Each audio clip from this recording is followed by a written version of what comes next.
গাড়ি আছে আমার, অনেক গাড়ি, 5টা গাড়ি ভাই। আমি তো মনে করি বাংলাদেশের সবচেয়ে ভালো মানুষ আমি। খারাপ শুনে তারপরও বলি, পেন্টুল যখন বানাইছি মোতার জায়গা রাখেই লইছি। আপনারা যে আজকেও 10 বছর পরেও 20 বছর পরে এসে যে আপনারা ধরবেন, সেই সিপা মার্গে বই রয়েছি। মির্জা সমাদ্দার, আপনার আসলে সার্বিকভাবে আপনার বৈষয়িক কি পরিমাণ সম্পত্তি রয়েছে অর্থসহ? কার এটার দায়িত্ব আপনার, এটা আমি কমো না। এটা কমো কেন? আমার গোপন তথ্য আপনাকে ফাঁস করবো, আপনি তদন্ত করে বাই করেন। আমার আমার কাছে সম্পত্তি আছে ভাই, 7 কোটি টাকার সম্পত্তি আছে আমার সাভারে, যেটা হলো চাইল্ড অ্যান্ড ওল্ড কেয়ারের নামে। আচ্ছা, আপনার এই আশ্রম বাদে অন্য কোনো কিছু কি রয়েছে? মানে Milton home care private limited আছে আমার, যেটা আমি 6 লাখ টাকা মাসে আয় করি। সেই টাকাও আমি আপনাদের এই চাইল্ড অ্যান্ড ওল্ড কেয়ারে দান করি। আমার কাছে প্রুফ আছে, অডিট রিপোর্ট আছে। আচ্ছা, আপনার যে আশ্রমে যারা আসলে এখানে আশ্রমে রয়েছেন তাদের যে অর্থ সহযোগিতা আপনি পান, সেটি আসলে সেটির স্বচ্ছতা প্রমাণের আপনার কোনো জায়গা আছে? দস্ততা দিচ্ছি। Donation receive Milton home care private limited 66,19,310 টাকা আমি এখানে লেখা আছে। ডোনেশন মিল্টন হোম কেয়ার থেকে ডোনেশন পাইছে, চাইল্ড অ্যান্ড ওল্ড কেয়ার পাইছে। এটা কিন্তু চাইল্ড অ্যান্ড ওল্ড কেয়ারের অডিট রিপোর্ট, যেখানে উল্লেখ আছে 66,19,000 টাকা আমি গত বছর চাইল্ড অ্যান্ড ওল্ড কেয়ারে দান করছি।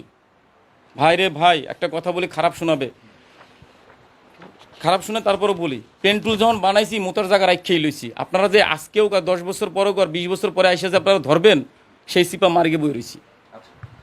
যদি তাই হয়ে থাকে, আসলে এই যে কবর আপনি যে 900 জনের যে দাফন দিয়েছেন, সেখানে আসলে স্বচ্ছতা তাহলে আপনি দেখাতে পারছেন না কেন? দেখাবো কেমনে? আমি কেমনে দেখাবো? আমার কাছে রসিদ নাই, আমি গোপনে দাপন দিয়েছি, এটা তো স্বীকার করলাম।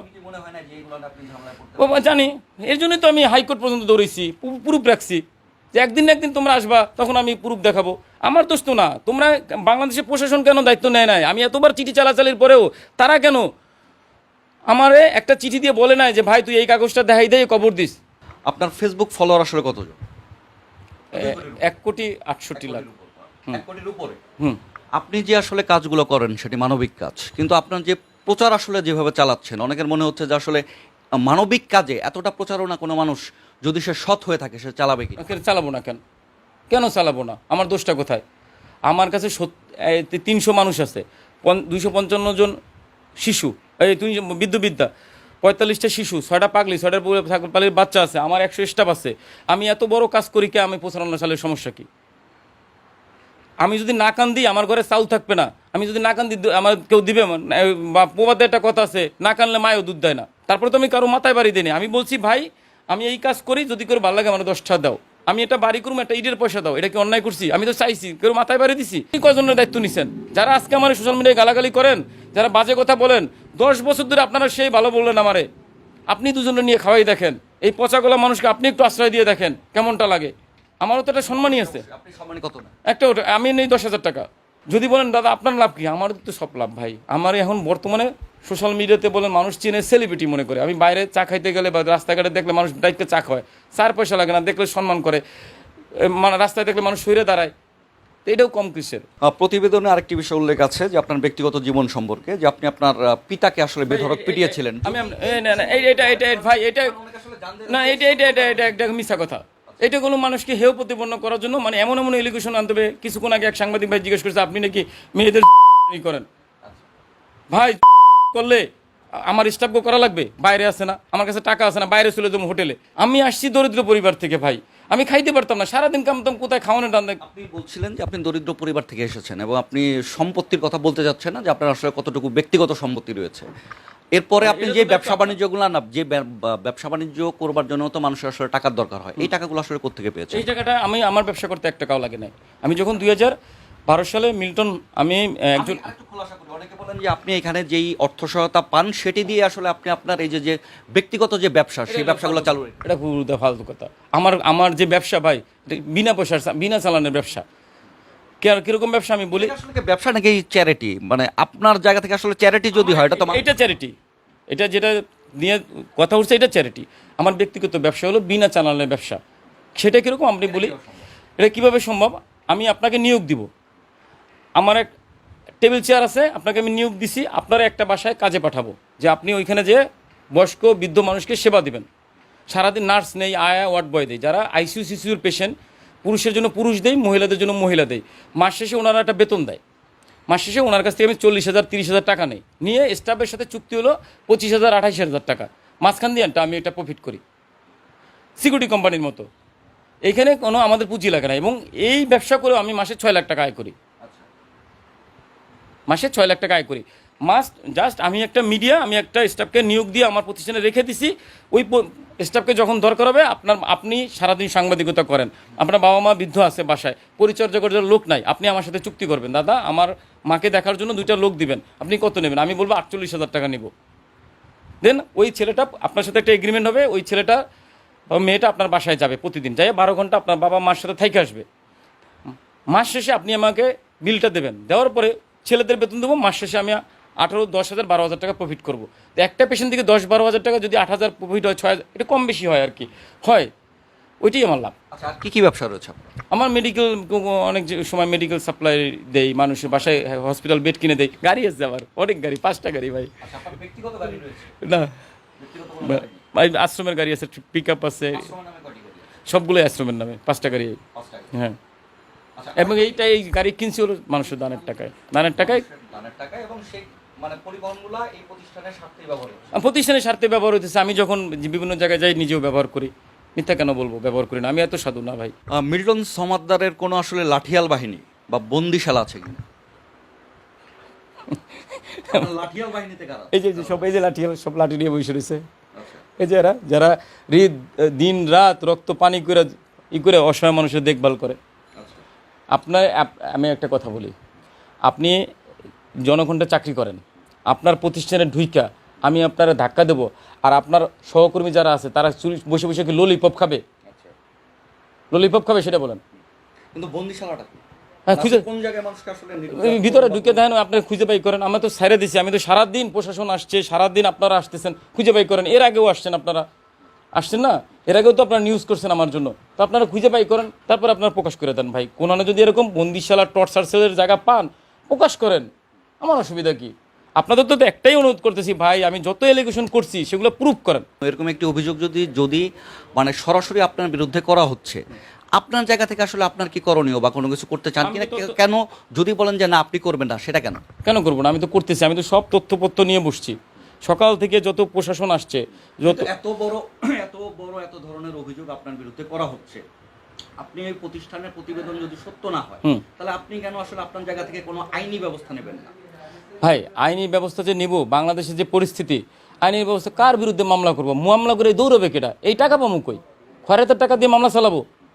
কিন্তু আপনার তো বলছিলেন যে আপনার টাকা তো আপনার চলার মতন আছে। এটা তো আমার অ্যাকাউন্টে যে টাকা আছে সেটা তো আছে অসহায় মানুষের টাকা, দানের খয়রাতের টাকা, সেই টাকা দিয়ে তো আমি মামলা চালাবো না, সেইটা তো আমি করব না। ব্যাপারটি তো আসলে শুধু আশ্রম কেন্দ্রিক না, একজন মিল্টন সমাদ্দারকে নিয়েও বিভিন্ন অভিযোগ, সেই অভিযোগ যদি আপনার ব্যক্তি অভিযোগ, যতক্ষণ না আমি মানুষের পিছনে লাগতে যাবো ততক্ষণ যদি কাজ করি, অনেক ভালো বেশি কাজ করতে পারবো ভাই। আমার সেই সময় নেই। আমার যদি এই 2টা দিন আমি যদি বসে থাকি, আমার বাবা মার ড্রেসিং হবে না। আমি যদি এইসব বিষয় নিয়ে দৌড়াদৌড়ি করি, তখন এই মানুষগুলো কষ্টে থাকবে। কি দরকার বলেন? যেটা সত্য মানুষ তো একসময় জানতেই পারবে, অসুবিধা কি? আচ্ছা, এই যে ফেসবুকে আপনার যে প্রচারণাগুলো চলে, আপনার কোনো আসলে এরকম কোনো টিম রয়েছে প্রচারণা চালানোর জন্য? আপনার আসলে আমার সময়টা আসলে কিভাবে পান? আমি তো পাই না, এটা তো আমার একটা সেট আপ আছে তৈরি। না, এটা ছবি তোলা হয়, আমি যখন কাজে থাকি বা ব্যস্ত থাকি যেভাবে তোলা হয়, বা আমি তাদেরকেও সময় দিই। এটা মিথ্যা বলবো কেন? আমার একটা টিম আছে, আমার একটা অ্যাডমিন প্যানেল আছে যারা ফেসবুক চালায়। আমি ফেসবুকে ওরকম না বুঝলেও আমার সহকর্মী যারা আছে তারা ফেসবুক চালায়, ভিডিও বানায়। ভিডিও কেন বানাবো না আপনাকে বলি? ভিডিও থেকে তো যদি আমি মাসে 4.5, 5 লাখ, 6 লাখ, 8 লাখ টাকা আয় করি, এর আয় করে যদি যারা এই মিডিয়াতে কাজ করে তাদের বেতন করে দিতে পারি, একই সাথে আমার ফেসবুকে যে প্রমোশন দরকার হয় সেই প্রমোশনে খরচ করি, এটা অন্যায় কি করতেছি? অঙ্গ প্রত্যঙ্গ আপনি বিক্রয় করেন, একটু এই অভিযোগটা নিয়ে যদি বলেন। প্রথম কথা হলো, কোথায় বিক্রি করছি আপনাদের কাছে প্রশ্ন, এবং কে আমার কাছ থেকে প্রোডাক্ট কিনছে, অঙ্গ কিনছে, সেইটার প্রশ্ন আপনাদের কাছে। যে আমার প্রোডাক্ট, আমি যে অঙ্গগুলি, কিডনি বলেন, তারপরে অঙ্গ, যে কোনো অঙ্গ বলেন, চোখ বলেন বা লিভার বলেন, যেটাই বলেন, শরীরের প্রত্যেকটা অঙ্গ বিক্রি করতে তো একটা স্থান লাগবে, একটা হসপিটাল লাগবে, একটা হসপিটাল থিয়েটার লাগবে, অপারেশন থিয়েটার লাগবে, এবং যার শরীরে স্থাপন করা হবে। অঙ্গ তো যে না প্রোডাক্ট না যে খুলে নিলাম বাজারে দিয়ে ভাগা দিয়ে বিক্রি করে ফেললাম, এটা তো সম্ভব না।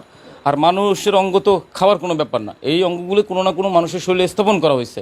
তো সেই মানুষটাকে এবং দীর্ঘ 10 বছর ধরে আমি কাজ করতেছি, তার মানে দীর্ঘ 10 বছর ধরে আমি অনেক অঙ্গ বিক্রি করছি বা করছি। সেই মানুষগুলোর মধ্যে এই 10 বছরের মধ্যে আমি যদি 100 মানুষ 1000 মানুষকে লাগাই মানে বিক্রি করি, সেইখান থেকে একজন মানুষকে একটু দেখান তো।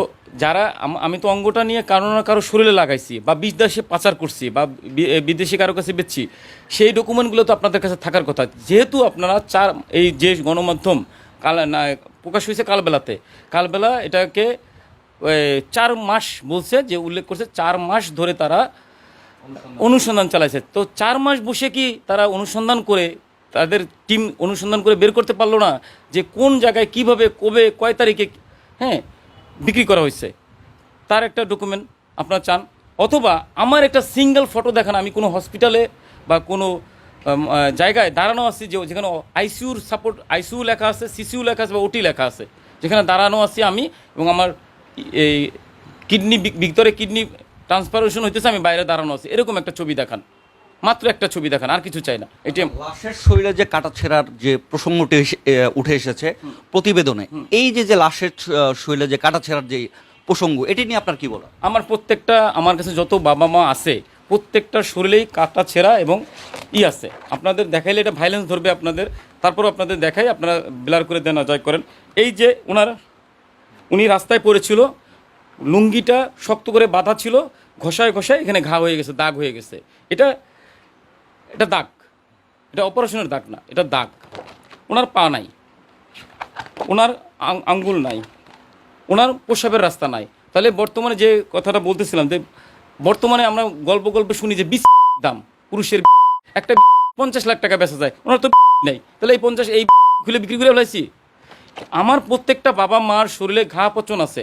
আমরা সেই সমস্ত মানুষকে রাস্তা থেকে তুলে আনি যাদের নিজের শরীর বহন করার মতো ক্ষমতা নাই, যারা উঠে চলাফেরা করতে পারে না। একই সাথে যাদের কাছে মানুষ যায় না, পচা দুর্গন্ধে রক্ত বমি পোকায় আক্রান্ত হয়ে রাস্তায় পড়ে থাকে, তাদেরকে রাস্তা থেকে তুলে আনি, পরিচর্যা করি। এখন বলবেন কেন পরিচর্যা করি? ভাই, এরা তো কুকুর বিড়াল না, এরা তো মানুষ, এদের তো একটা অধিকার আছে, বা এরা তো আমাদের মতো।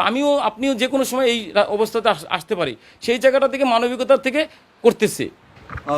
এখন পর্যন্ত আসলে কতজন মানুষের আসলে দাফন কাজে আপনি সহায়তা করেছেন? আমাদের 900 বাবা মা এখানে মারা গেছে।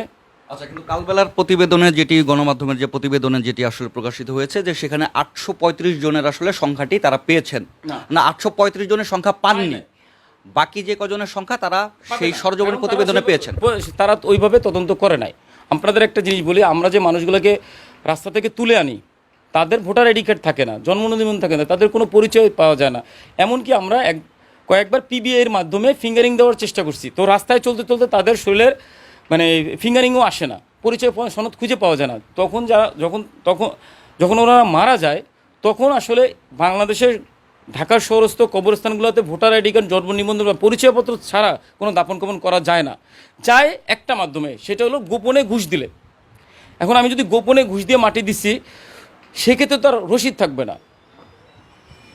আপনার তো আসলে কাজের একটি স্বচ্ছতার জন্য, এই যে এখন যে অভিযোগগুলোর আপনি সম্মুখীন হয়েছেন, তখন কি মনে হয় না যে আপনার কাজের আসলে স্বচ্ছতার জন্য এই কাগজগুলো, এই যে প্রয়োজনীয় যে ডকুমেন্টস দরকার? ডকুমেন্ট করছি তো আমি, এই যে কবরস্থানের কাগজ আছে আমার কাছে। না, সব কাগজ তো থাকবে না, সব কাগজ আমার কাছে নাই।